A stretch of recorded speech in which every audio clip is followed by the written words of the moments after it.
Kenapa tokoh paling sederhana justru jadi penjaga kebenaran di dunia wayang kulit? Bukan raja, bukan satria, tapi punakawan yang selalu tahu mana yang benar. Lucu, sering diremehkan, tapi kata-kata mereka selalu jadi yang paling jujur.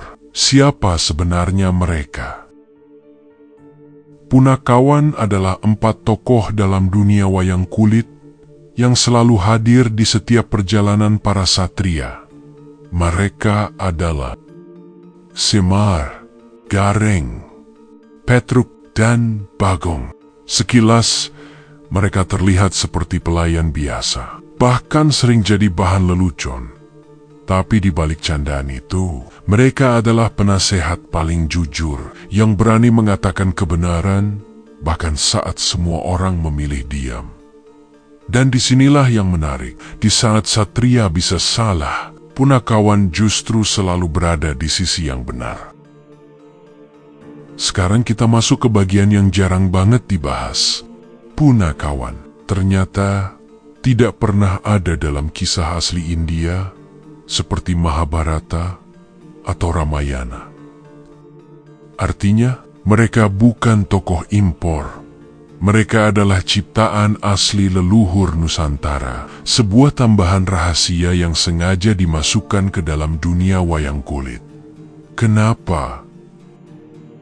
Karena para pujangga Jawa dulu tidak hanya ingin bercerita tentang perang dan kekuasaan, mereka ingin menyisipkan sesuatu yang lebih dalam. Suara rakyat, suara kebenaran.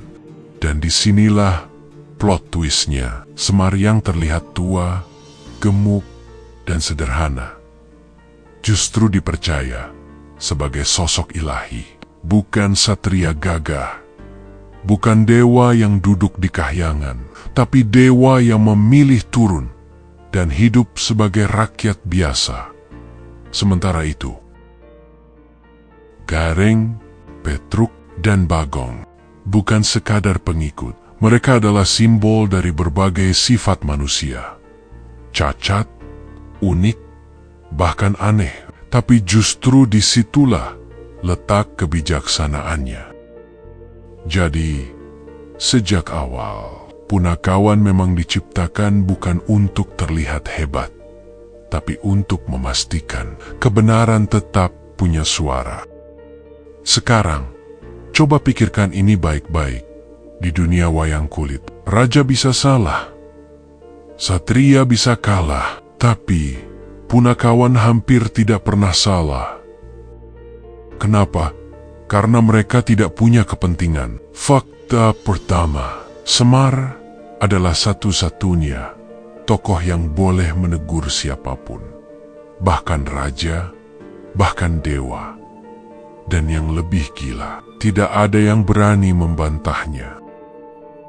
Fakta kedua, Gareng yang pincang, Petruk yang hidungnya panjang, dan Bagong yang terlihat aneh, justru diciptakan dengan bentuk tidak sempurna. Bukan tanpa alasan, tapi sebagai simbol bahwa manusia itu penuh kekurangan. Dan dari situlah kebijaksanaan lahir. Fakta ketiga, ini yang paling relate. Punakawan sering muncul di tengah cerita. Saat situasi lagi tegang, konflik memuncak, dan mereka datang, bikin penonton tertawa.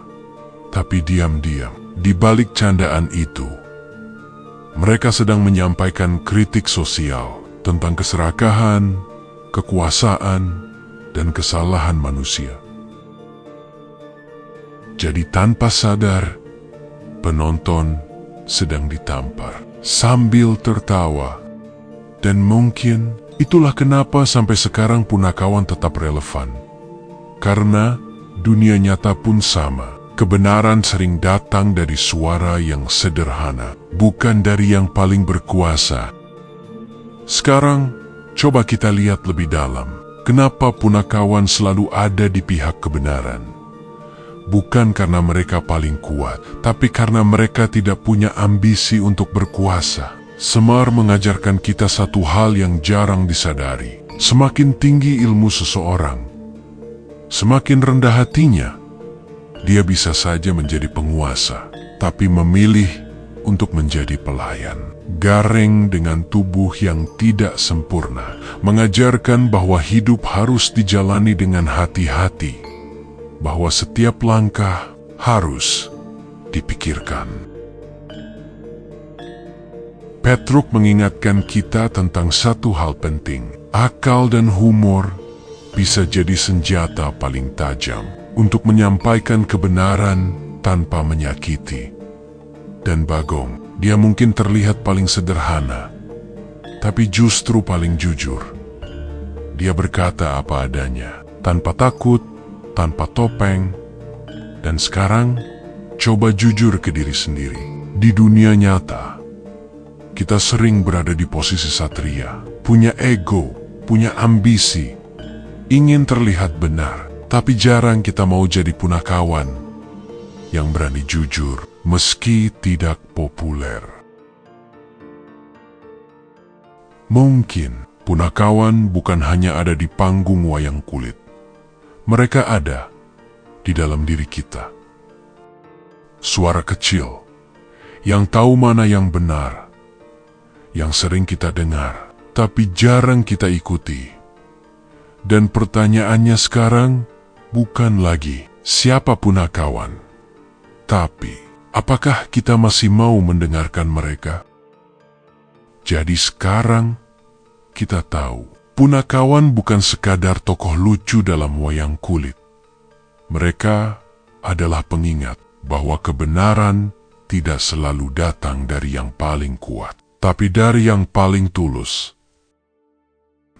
Dan mungkin, di tengah dunia yang makin bising ini, yang kita butuhkan bukan lebih banyak suara, tapi keberanian untuk mendengarkan suara yang benar. Kalau kamu merasa cerita ini membuka cara pandang baru, jangan lupa like, subscribe, dan share ke orang terdekatmu.